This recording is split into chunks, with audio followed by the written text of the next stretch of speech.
from my truant pen when I'm alone and lonely in my little room downstairs. Holy Spirit, bless all my loved ones for me. Give all of them the graces that they need in their life forever.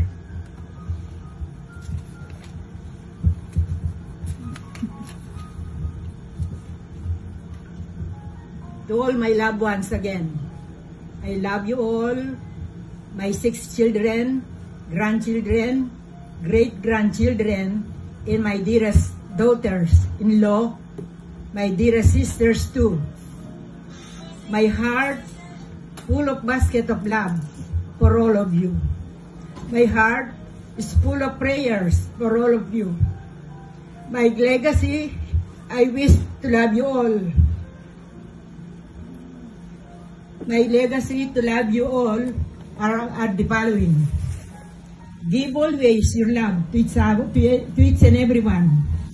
Always give your kindness and help to each and everyone, to your dearest sisters and brothers.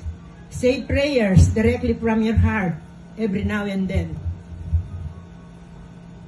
Give your blessings to me and Lolo before you sleep, and prayers too. When you have problems, call us. We'll help you with our prayers across it. Lastly, my loved ones, thank you for being kind and good to me, that I have not encountered any problem from all of you. Your loving Ima, Ising. Carlo. Kinabahan ma, kinabahan. Charles. And Miggy. Impayo ko kaya kayo.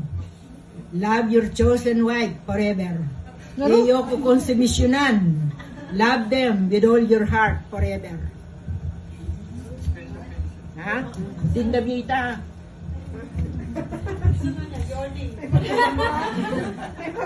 Dedicated to my dearest sisters.